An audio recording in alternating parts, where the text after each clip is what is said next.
मैं रोहित आपके अपने YouTube channel learning by SR पे आप सभी का स्वागत करता हूं। हमने पिछली क्लास में पढ़ा कि मनोविज्ञान क्या है, मनोविज्ञान का प्रारंभ कहां से हुआ, मनोविज्ञान किन किन चरणों से होकर गुजरा और आज मनोविज्ञान का वर्तमान स्वरूप क्या है, इसके बारे में अध्ययन हमने पिछली क्लास में किया, जिसमें आत्मा के विज्ञान, मन के विज्ञान, चेतना के विज्ञान और व्यवहार के विज्ञान के बारे में अध्ययन किया। आज हम इन्हीं से निर्मित विभिन्न मनोविज्ञान के संप्रदायों के बारे में अध्ययन करेंगे और जानेंगे इसके प्रतिपादक कौन थे और इसमें क्या क्या बातें कही गई। तो चलिए हम अपनी क्लास को प्रारंभ करते हैं और आज की क्लास में अध्ययन करते हैं मनोविज्ञान के संप्रदाय। तो चलिए हम पढ़ते हैं मनोविज्ञान के संप्रदाय के बारे में। तो मनोविज्ञान के संप्रदाय, इसमें हम पहला संप्रदाय पढ़ेंगे। पहला संप्रदाय संरचनावाद। संरचनावाद संरचनावाद ये मनोविज्ञान का प्रथम संप्रदाय था। क्या था? मनोविज्ञान का प्रथम संप्रदाय, मनोविज्ञान का प्रथम संप्रदाय।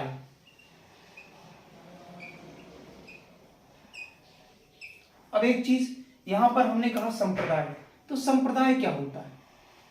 संप्रदाय क्या होता है? वैसे जनरली इसका तात्पर्य धर्म से होता है, बट यहां पर इसका अर्थ स्कूल, विद्यालय या शिक्षण संस्थानों से लिया गया है। संरचनावाद, संरचनावाद के प्रतिपादक कौन थे? संरचनावाद के प्रतिपादक विलियम उंट थे।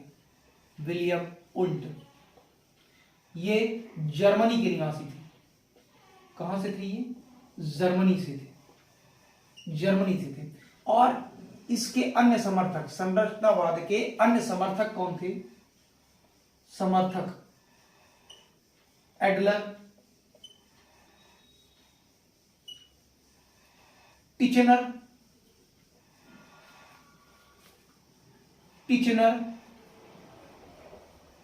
व वेडफोर्ड थे।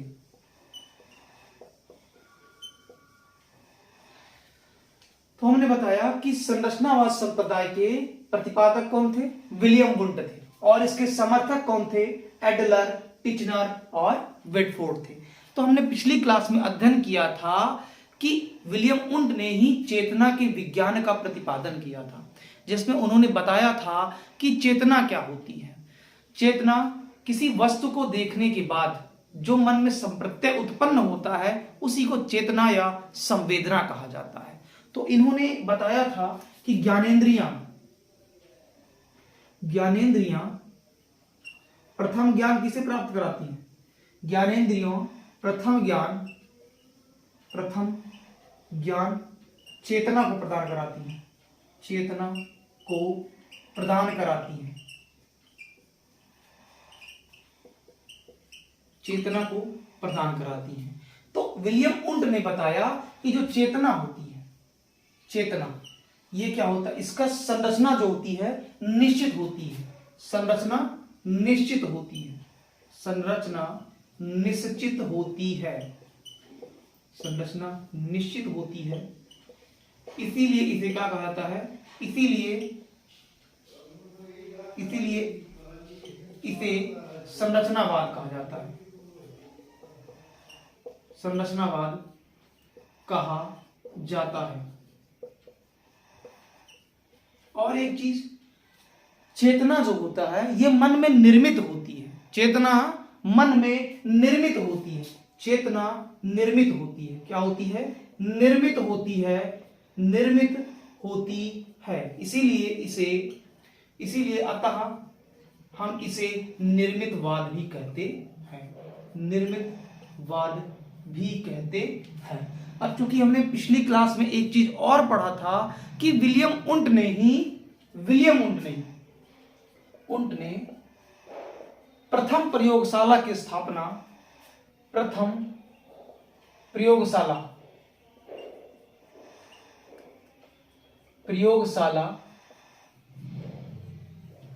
की स्थापना 1879 ईस्वी में जर्मनी के लिपजिंग शहर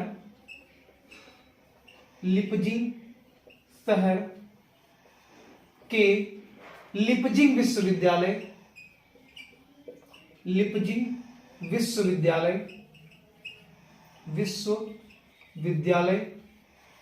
में किया था।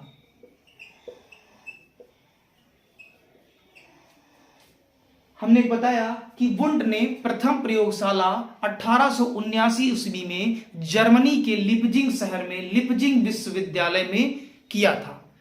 इसमें क्या होता था, किशोर और किशोरियों की चेतना पर अध्ययन किया जाता, उस पर प्रयोग किया जाता था, इसीलिए इसे प्रयोगवाद भी कहा जाता है। प्रयोगवाद भी कहा जाता है। और हमने पिछली क्लास में पढ़ा था कि विलियम वुंड ने ही 1880 ईस्वी में मनोविज्ञान को एक विषय का दर्जा दिलवाया था। इन्हीं कारण से इन्हें आधुनिक मनोविज्ञान का जनक भी कहा जाता है। तो ये था हमारा संरचनावाद। अब एक चीज हम जानते हैं कि चेतना के जो विज्ञान है इसके समर्थक विलियम वुंड भी थे। और इसी चेतना को लेकर विलियम वुंड और विलियम जेम्स में मतभेद हो गया, जिसके कारण विलियम जेम्स ने एक अन्य इसी संप्रदाय के विरोध में एक अन्य संप्रदाय प्रकार्यवाद या कार्यवाद का प्रतिपादन किया। तो हम दूसरा संप्रदाय क्या पढ़ेंगे, प्रकार्यवाद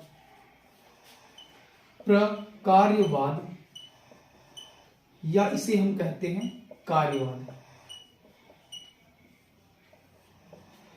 अब हमने बताया कि इसके प्रतिपादक कौन थे। प्रतिपादक विलियम जेम्स।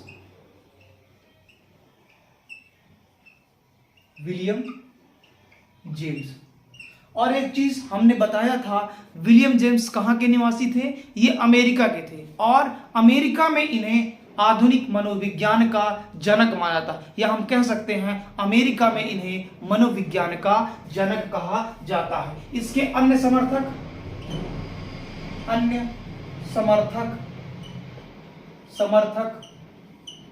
समर्थक थे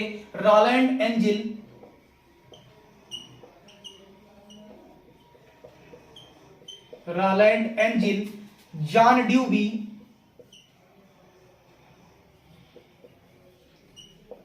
कैटल, वुडवर्थ और एक सेकंड, वुडवर्थ नहीं थी, वुडवर्थ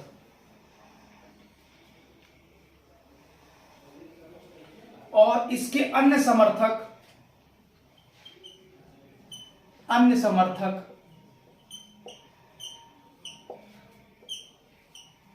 रॉलैंड एंजिल,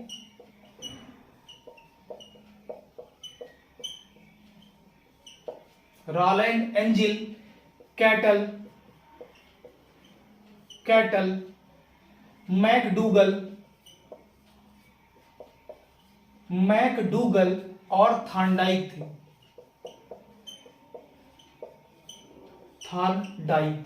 अब ध्यान दीजिएगा इसमें थोड़ा सा, ये जो मैकडूगल हैं इसको नोट करके मार्क करके रखिएगा। ये प्रारंभ में तो प्रकार्यवाद के समर्थक थे, लेकिन बाद में क्या हो गए, व्यवहारवादी हो गए। अब प्रकार्यवाद में विलियम जेम्स ने बताया, क्योंकि विलियम जेम्स और विलियम वुंड दोनों चेतना के विज्ञान से संबंधित थे, तो इन्होंने बात किसकी की है, चेतना की ही की है। तो इन्होंने बताया चेतना या संवेदना का अगला अंग क्या होता है, प्रत्यक्षीकरण। अब ये प्रत्यक्षीकरण क्या होता है, किसी वस्तु या किसी व्यक्ति के पहचान, उसके नाम तथा उसकी व्याख्या क्या कहलाती है? प्रत्यक्षीकरण कहलाती है। अतः हम कह सकते हैं कि प्रत्यक्षीकरण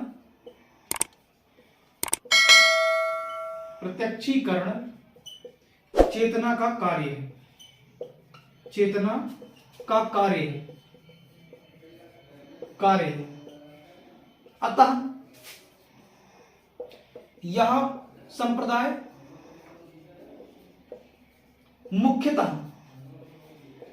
मुख्यतः किस पर बल देता था? चेतना के कार्यों पर बल देता था। चेतना के कार्यों पर बल देता था। कार्यों पर बल देता था। तो हमने देखा कि इससे पहले क्या था? संरचनावाद। संरचनावाद में विलियम विंट ने किस पर बल दिया? चेतना पर बल दिया। और यहां प्रकार्यवाद में विलियम जेम्स ने किस पर बल दिया? चेतना के कार्यों पर बल दिया। किस पर? चेतना के कार्यों पर बल दिया। यह था हमारा प्रकार्यवाद, जिसके प्रतिपादक कौन थे? William James. अब 19वीं शताब्दी में, क्योंकि इन दोनों में द्वंद्व चल रहा था चेतना को लेकर, तो उसी बीच 19वीं शताब्दी में सन 1912-13 में अमेरिका में कोलंबिया विश्वविद्यालय में व्यवहारवाद की नींव पड़ी और व्यवहारवाद का प्रतिपादन हुआ। व्यवहारवाद, तो हम पढ़ेंगे अगला संप्रदाय व्यवहारवाद। कौन सा? व्यवहारवाद। व्यवहारवाद संप्रदाय। व्यवहारवाद संप्रदाय, इस संप्रदाय के प्रतिपादक कौन थे? इस संप्रदाय के प्रतिपादक जेबी वाटसन थे। जेबी वाटसन। और इसके अन्य समर्थक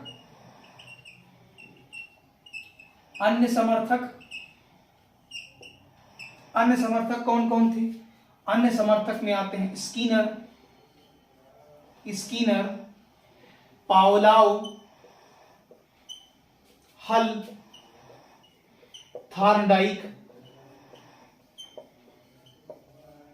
थार्नडाइक हो गए,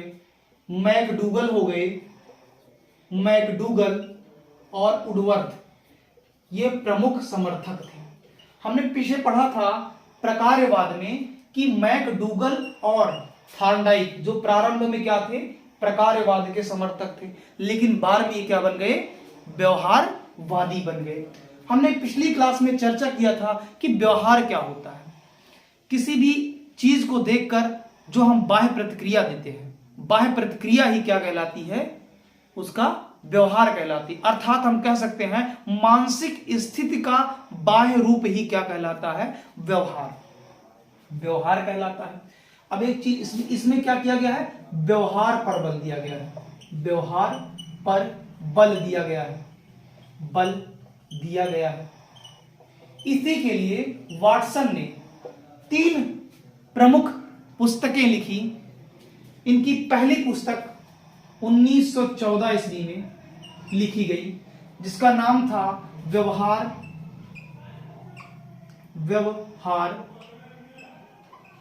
मनोविज्ञान का एक तुलनात्मक अवधारणा।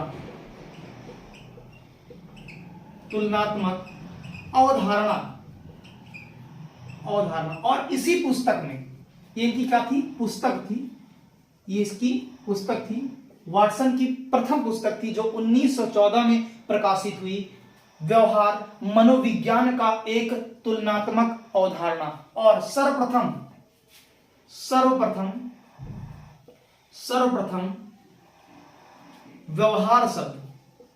व्यवहार शब्द का प्रयोग इसी में हुआ था। सर्वप्रथम व्यवहारवाद का प्रयोग वाटसन ने इसी में किया था। इसके बाद सन 1919 में, ध्यान देना, सन 1919 में एक इनकी अन्य पुस्तक आई, मनोविज्ञान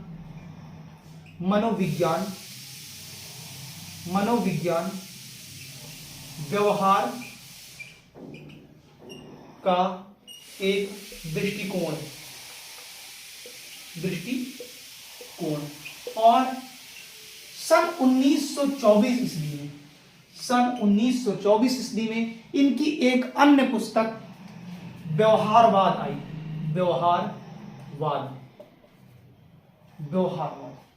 ये क्या थी? यह जो कि यही किस पर थी? यह पूर्णतः व्यवहार पर आधारित थी, पूर्णतः व्यवहार पर आधारित थी, व्यवहार पर आधारित थी। तो ये थी वाटसन द्वारा लिखी गई 3 पुस्तकें जो 19वीं सदी में लिखी गई, और इन्होंने बताया कि व्यवहार क्या होता है। तो हम आगे देखते हैं कि व्यवहार क्या होता है। व्यवहार की उत्पत्ति जो है वो उद्दीपक और अनुक्रिया से होती है। क्या कहते हैं हम? व्यवहार की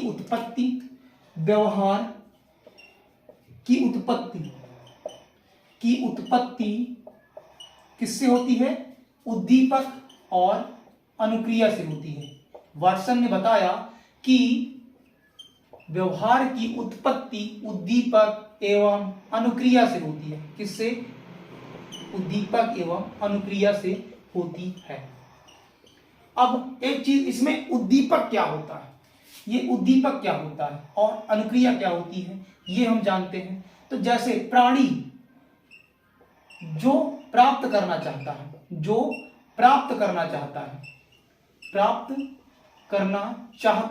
उसे क्या कहते हैं? उद्दीपक कहते हैं। उसे क्या कहते हैं? उद्दीपक कहते हैं। और इसी उद्दीपक के लिए प्राणी जो क्रिया करता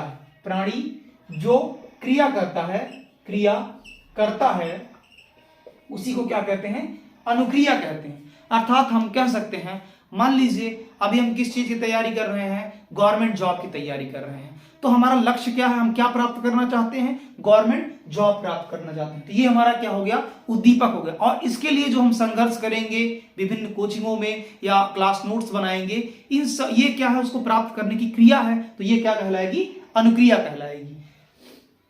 वाटसन ने ही एक बड़ा फेमस कथन दिया है जो एग्जाम में कई बार पूछा गया है। आप लोगों को याद होगा कि वाटसन ने एक कथन दिया है। उसमें उन्होंने कहा था, वाटसन ने ही कहा था कि कथन था इनका, वाटसन का एक कथन था। इन्होंने कहा था कि मुझे 1 दर्जन बालक दे दो, तुम जो कहोगे मैं वो बना दूंगा। इनका कथन क्या था? तुम मुझे 1 दर्जन स्वस्थ बालक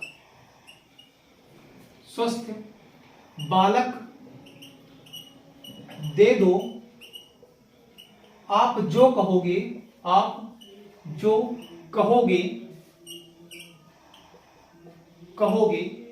उसे बना दूंगा।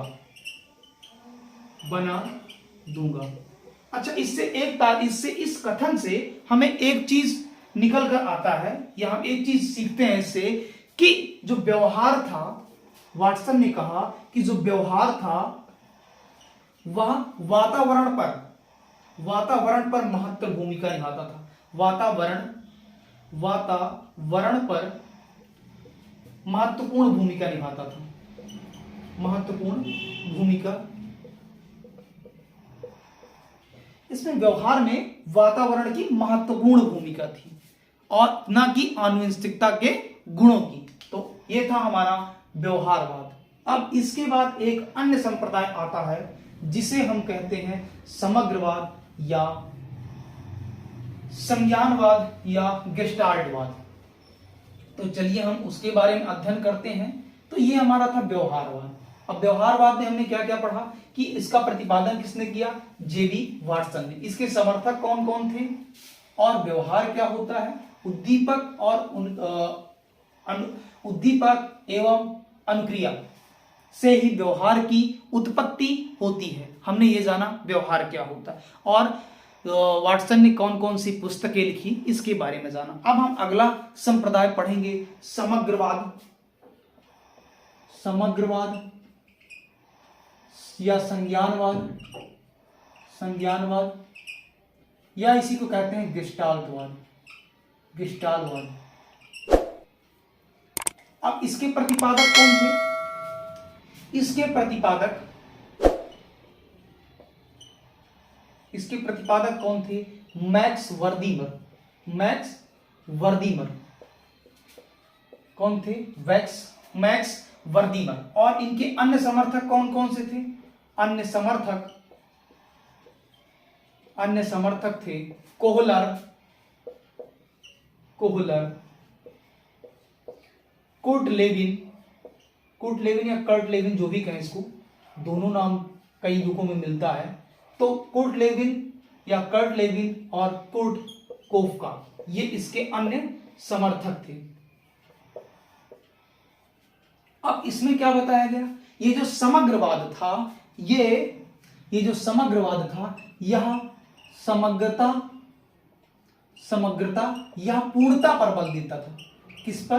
पूर्णता पर बल देता था। अब ये समग्रता और पूर्णता क्या है? एक चीज हमने पीछे पढ़ा कि व्यवहार क्या होता है और चेतना क्या होती है। तो चेतना क्या होती है? हमने बताया था कि मानसिक स्थिति का आंतरिक रूप क्या कहलाता है?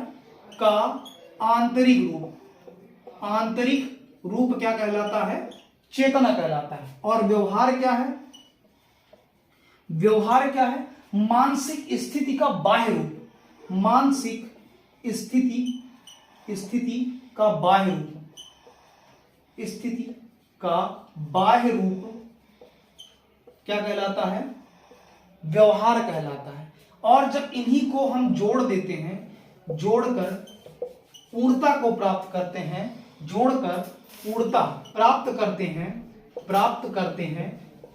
तो इसे क्या कहा जाता है? इसे समग्रवाद कहा जाता है। क्या कहते हैं? समग्रवाद कहा जाता है। क्या कहता है? समग्रवाद कहा जाता है।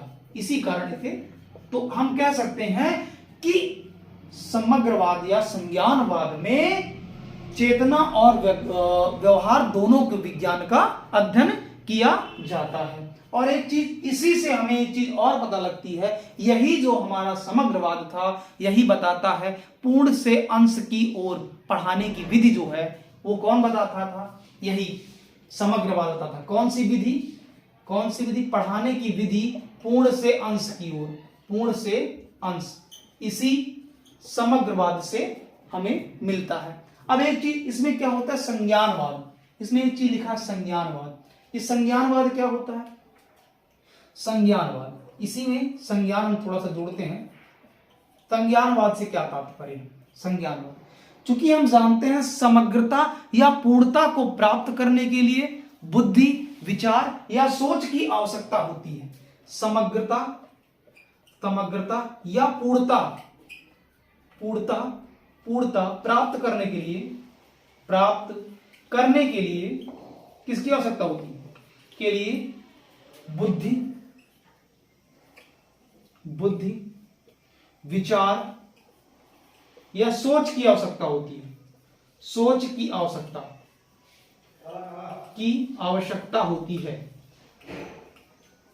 होती है।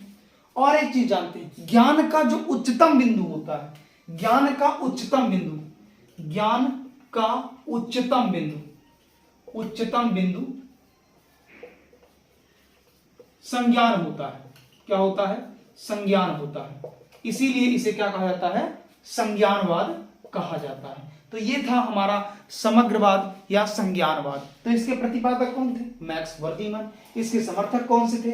कोहलर, कुर्ट लेविन और कुर्ट कोफका। इसमें क्या बताया गया? ये किस पर बल देता है? समग्रता या पूर्णता पर बल देता है। और ये समग्रता और पूर्णता क्या होती है? ये चेतना और व्यवहार दोनों के विज्ञान को मिलाकर समग्रता का अध्ययन किया जाता है। तो हम अब एक और संप्रदाय के बारे में चर्चा करते हैं। एक अन्य संप्रदाय जिसे हम मानवतावाद या आशावाद कहते हैं, जिसके प्रतिपादक अब्राहम मैस्लो थे। कौन था? अब्राहम मैस्लो थे, जिसमें उन्होंने इन सभी संप्रदायों की आलोचना की है, जिसके बारे में हम अध्ययन करने जा रहे हैं। चलिए हम पढ़ते हैं मानवतावाद। मानवतावाद या आशावाद। आशावाद। इसके प्रतिपादक कौन थे? इसके प्रतिपादक कौन थे? इसके प्रतिपादक हमने बताया अभी, अब्राहम मैस्लो। कौन था? अब्राहम मैस्लो थे। और इसके अन्य समर्थक कौन कौन से थे इस संप्रदाय के? तो वो थे कार्ल रोजर्स और आलपोर्ट। अच्छा, हमने पीछे क्या पढ़ा? पीछे पढ़ा था कि संवेदना क्या होती है। संवेदना क्या होती है? एक किसमें पढ़ा? संरचनावाद में पढ़ा। दूसरा क्या पढ़ा? प्रकार्यवाद, जिसमें किसकी चर्चा की गई है? चेतना के कार्य पर चर्चा की गई है। चेतना के कार्यों पर चर्चा की गई है। और हमने तीसरा संप्रदाय पढ़ा व्यवहारवाद, जिसमें क्या है? व्यवहार पर चर्चा की गई है। और अभी हमने इससे पहले पढ़ा समग्रवाद, समग्रता। इसमें समग्रता या पूर्णता पर बल दिया गया है। तो ये जो सिद्धांत है, ये वाला सिद्धांत मानववाद या आशावाद सिद्धांत, इसने कहा कि हमें इन सब के बजाय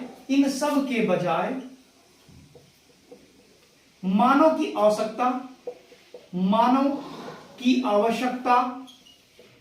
की आवश्यकता या उसकी मांग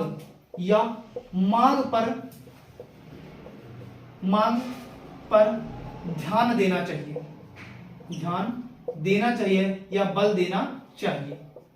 इसीलिए इन्होंने इसी के आधार पर इन्होंने एक सिद्धांत का प्रतिपादन किया, जिसे एक सिद्धांत दिया जिसे हम मांग या आवश्यकता का सिद्धांत कहते हैं। क्या कहते हैं? आवश्यकता का सिद्धांत कहते हैं। और जिसमें इन्होंने बताया कि मांग 5 प्रकार की होती है। इन्होंने क्या बताया? कि मांग 5 प्रकार की होती है। तो हमने इसमें क्या देखा कि संवेदना, संरचनावाद, चेतना के कार्य, प्रकार्यवाद, व्यवहारवाद में व्यवहार, और समग्रता और पूर्णता समग्रवाद में। इन्होंने बताया कि इस सब के बजाय मानव की आवश्यकता और मांग पर ध्यान देना चाहिए। तो इन्होंने इसी के आधार पर एक मांग के सिद्धांत या आवश्यकता के सिद्धांत का प्रतिपादन किया, जिसमें इन्होंने बताया कि 5 प्रकार की मांगे होती हैं। आइए हम उसको देखते हैं कि वो 5 मांगे कौन कौन सी थी। इनकी 5 मांगे, ये इंपॉर्टेंट है, इसका सीक्वेंस पेपर में पूछा जाता है कभी कभी, इसको ध्यान से देखिएगा, ये पेपर में आया हुआ क्वेश्चन है। तो इनकी पहली मांग थी शारीरिक मांग। कौन सी मांग थी? शारीरिक मांग, या इसे हम दैहिक मांग भी कहते हैं, दैहिक मांग। और दूसरी जो मांग थी इनकी सुरक्षा की मांग।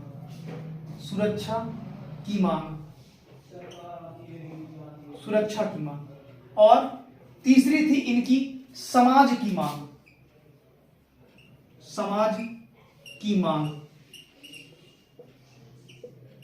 और चौथी थी सम्मान की मांग। अभी इसको हम एक ट्रिक के द्वारा सीखेंगे कैसे कि आसानी से सीक्वेंस में कैसे लगा सकते हैं। और 5वां जो अंतिम मांग थी, इन्होंने बताया आत्म अनुभूति की